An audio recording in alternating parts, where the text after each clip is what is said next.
It's the first day of the year. It snowed last night a good amount. As you can see, everything is covered in snow. And I was just wanting to walk around, show you guys the different mounds, the plants and stuff, and show you guys the importance of evergreens and ornamental trees and stuff like that to give you height. Because when there's snow on the ground and nothing's really growing, even though you're not really outside that much, pretty much everything disappears, and that's pretty much what you're left with is twigs and branches and, you know, some of the evergreen things and spruces and pines and stuff like that. So that is why I'm investing in my landscaping by buying ornamental trees such as this one right here. This one is called the Blues Spruce.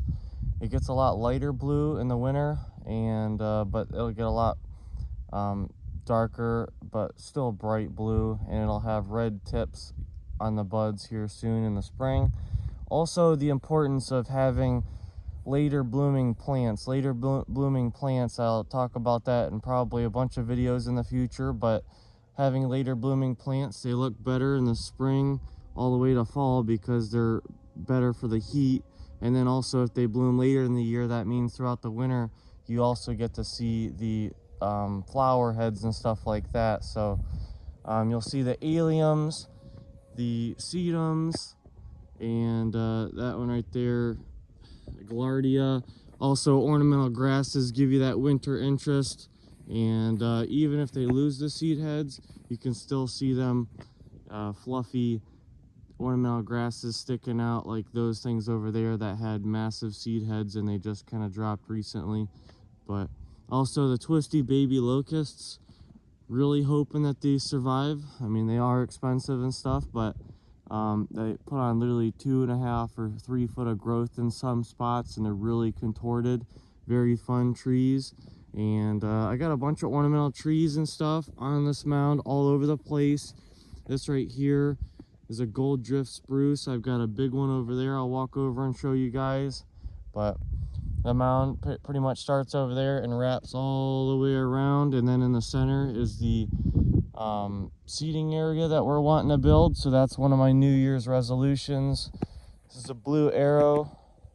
That one right there, the tip got ate by the deer. This grass right here is one that you're gonna have to look out for. Ornamental grasses are one of those things that looks good in the winter and does great in the fall. They're a fall plant, but that means that they love the heat. They can tolerate the heat, and some of the spring blooming plants, they pretty much like the cool temperatures. They do good in the spring, and then afterwards they kind of, you know, they kind of just don't look so good. That's the case with a lot of the spring blooming plants. So I'll keep on telling you again and again, focus on some of the later blooming plants and maybe mix it up and even get some ornamental grasses. This is standing ovation grass. The seed heads are still there. They don't really get fluffy seed heads, but they're still really pretty. It's a blue and purple grass, and I'm hoping to have some chameleon schizachyrium grass and some other schizachyrium grasses. Also, this one right here is called undaunted grass. I'm going to tell you right now, I took the teeniest tiny little piece and planted that thing like, I don't know, late spring or something like that, and it's got the tiniest little seed heads that turn pink. Really fluffy, and I got 4 pieces on this mound right here. This is probably the biggest one. Really important that you have some ornamental grasses in your landscaping. That right there is a white weeping spruce, very upright though. And I've got a bunch of different ornamental trees like I keep mentioning, but firelight tidbit hydrangea, that one also later blooming plant, keeps the flower heads on. If you got a wedding or any type of later in the year event, you could even spray paint those and they look good in arrangements. Russian sage, I'm gonna have probably 20 or 30 of them things because Russian sage is probably one of the top 5 plants that should be on your list this year for plants. And another one of the undaunted grasses, Agustache, Agustachy, whatever. That one should be in the top 5 wish list plants. Best pollinator plant ever. Cone flowers right there, looking absolutely amazing. Like I said, the seating area right there, I've got just a couple bricks there, but it's going to be $900 just to buy the bricks, and then probably $2,000 for the floor. A couple foot off the ground right here, off of ground level, because we built this mound up. And so also with the goal with the ornamental trees is you gotta have you know, some height in your landscaping, but also with the mounds, when we have the seating area, you're gonna be down low and you're gonna feel enclosed like you're in a room, especially with that shade house. Like I said, another one of my New Year's resolutions, probably to build another shade house this year, so we'll see how that goes. This whole space right here, I get to decide if I want to do more marigolds or if I want to plant perennials. Eventually I'll probably switch to all perennials, but who knows, I might just kind of rip these out, but in their place put some seeds.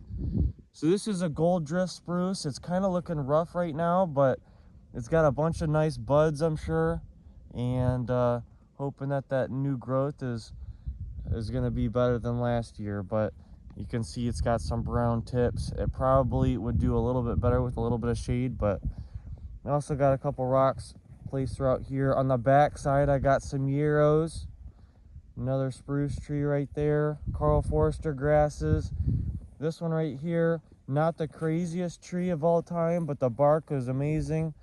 Not really amazing, but the bark is pretty. It's a crap, I forget. It's an American hornbeam. It's got little teeny tiny buds, but does amazing in the ground, even in the full sun. And it looks, it really is one of the prettiest trees when you got ice on it. And then again, these right here are redhead grasses. Literally one of the prettiest plants, and just it thrived last year, like just a perfect amount. And just giant seed heads, great shape, great form. And then I don't even know what type of tree this is, maybe some type of birch or something, but the tips of the branches are a really nice speckled brown, almost a little bit of red to it, and then that white bark is really, really pretty. If you can get a couple birch trees also, that would be a great corner plant. And so that's that mound right there. I've also got a pom-pom cedar tree that I trimmed. If you could imagine, here in the future, all of these trees are going to be, you know, multiple feet off the ground. They're going to be contorted, shading each other, and just making life easier for each other by blocking the wind. And so that's that mound, and I'm still going to walk around, show you guys some other stuff. And a couple days ago, before it rained and before it snowed, I came over here and I tilted every single hosta pot almost on their side, and that's just so the water drains out of them. And so the base of the roots, the root crown, needs to stay dry, so I basically tilted them on their sides. And so I'm hoping that that helps them. But you can feel the root crown, at least when they're in pots, even when they're dormant, and they feel spiky and they feel hard. And that's pretty much what you want to feel. Like, you don't want to feel mush, you don't want to feel absolutely nothing and just soil. That means you might have a dead plant. I still have a couple ornamental trees in their pots. Those aren't doing too great, but I still got more American hornbeams in pots over here. And that really isn't to sell, but if you want to buy one, then I'm more than happy to sell you some of those. And another thing that looks good, pretty much late summer bloomer, or I guess summer bloomer, is the Annabelle hydrangea. Those look really, really pretty with the seed heads on. And again, anything with round seed heads that blooms later in the year, like the cone flowers, those are going to look really pretty. And these were not the healthiest plants, so imagine a real healthy plant. That's going to look really, really pretty. What I'm walking on right now is the stone pathway as well, and I'm loving how the snow is covering it, because that keeps it protected from the animals that want to eat the evergreen thyme plants. But I can't wait to get the shade house back on this house, be selling to you guys, and be talking about plants. I set a bunch of trees on their side because we had like 50-mile-per-hour winds, and but a lot of the regular perennials I just kind of leave where they're sitting. And I probably should have did something with the asparagus, but it still mostly survives. I got evergreens under here covered in snow. Norway spruces, they're doing fine. They look a little rough right now. They could be doing better, but they should be completely fine. They're cold hardy down to like -35 or -40 or something like that, I believe. And one thing that I'll have for sale, this is one of the new mounds or whatnot, the new display gardens that I'm going to plant even better. But that right there is a yucca color guard, and it is still got pretty similar colors to what it does in the middle of summer. Like, that's pretty amazing. And so yucca color guard, I got a bunch of sedums and succulents and agates, geodes and stuff on this mound that are really cool. Over here I got another mound that I mentioned that you might not have seen, but if you've been watching along for the other videos and stuff, you probably should have seen it. I've got a weeping larch, hydrangea tree. So what I mean by I'm gonna potentially trash some plants is I'm gonna focus on this section right here. I gotta refine this whole area because there's a lot of plants that I gotta pretty much move or do something with. I got a bunch of dead junipers, a couple dead plants over here, spireas, crimson pygmy, barberry, spireas, some potentillas. I just gotta pretty much make the plants that I got a little bit better, maybe up pot them, move them into bigger pots, and make those look real pretty and give them a little bit more love because they are nice plants. But I'm gonna have to use pretty much all this area for the hundreds and hundreds of trees that I've got coming. So a couple Norway spruces aren't doing so good. That's pretty much just because they probably weren't so healthy in the fall. But I've got 250 more of them things coming, 250 blue spruces and 100 cannon firs. I never mentioned that until now, but I've also got arborvitaes covered in fences because deer will eat them things. And red bud trees did amazing. Can't wait to see them things flower and leaf out. They got tons of really nice buds. They even got pretty bark. And alliums, those are another thing that holds up well in the winter. As you can see, alliums, I really recommend them. I'm not going to include a picture, but I've posted the picture multiple times. The prettiest patch of flowers that I had probably this year just about were alliums. They lasted a good amount of time as well. And I'm a little concerned about the firefly peach sky yarrows, but I'll have probably 12 or so of those for sale. Firefly peach sky yarrow. I love peach flowers because there's not too many naturally occurring peach flowers, but now there's a few more varieties out there.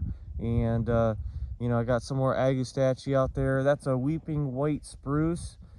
Should survive pretty much no matter what. But again, here's the rock garden that I keep on posting and showing you guys about, covered in fencing. And over here, what I did was I pretty much wrapped this shade house with fishing line, real thin stuff, so then the deer probably can't hardly see it, but they'll feel it and I don't know, be freaked out hopefully. But I went around it a million times. I also put the biggest pots I could over here as a windbreak, and then I figured that the snow would pretty much pile up on top of these pots over here. And then I put more fencing and pallets on their side so then the deer wouldn't want to come over here, because this whole entire thing is filled with a ton of really nice plants, coral bells, chick charms giants, hostas, ferns, a whole bunch of evergreen stuff that if the deer will find it right now, they'll eat it all the way down till there's nothing left. I've even got some red stem dogwoods, which are really pretty in the winter. I don't know if you can really see that. They're still kind of a little bit small, but red against the white snow looks really pretty. And I've even got some azaleas still doing good, some more ornamental trees, and I got a cobra spruce over there, and a couple different species of spruces as well. So like I said, I think 2 times now, thinking about for that New Year's resolution, the New Year goals, I might even try to build another shade house. My dad would probably do most of the work, I'm not gonna lie, but probably put another shade house in because that one's already filled. I'm expecting to sell probably, I don't know, 70% of the plants that are in there, if not, you know, 90% of the plants that are in there. And even these ones over here, I'm expecting to sell most of those, so I'm gonna have to replace those. But I'm gonna need a lot more space than that if I want to succeed in the nursery business. I gotta grow as many plants as possible, and even the full sun plants I want to pack in that shade house this year, and it's gonna be fun. So I've already kind of staked it out. I can fit in pretty much a walkway in between there by about 12 foot, put another shade house, and then go about a foot and then put another shade house. But that's pretty close to the property line over there, so I don't know, I might just put shade house, shade house, shade house, and then figure out another area, because I want space for raised beds for breeding hens and chicks and other plants, and growing out plants in raised beds potentially. And I don't know, I kind of want it to make sense, but I want some winding pathways. I don't want to just walk down a straight path like right here to get to, you know, something around the corner. I want to kind of zig and zag, but I still want it to make sense. I'm gonna have ornamental trees all around the place to block the wind and make you want to wonder what the heck is on the other side. Like right here, you kind of go around here, twist around, and you know, and you can take different paths. You can take a right turn, you can keep on going around this tree, you can go to the right, you can go to the left, you can circle back around, and you want some options as far as paths and, you know, different things to see throughout the gardens, and that's my goal. And you know, at one point I told my dad we should just cut down this tree and remove it, and since that, it's pretty much tripled in size, and it's one of the most important plants in the landscaping over here, and it's one of the tallest and biggest things over here pretty much. So that's pretty much all I gotta say. Let me know what your New Year's resolutions are, things that you're going to do, things that you're thinking about doing, and things that you probably won't do.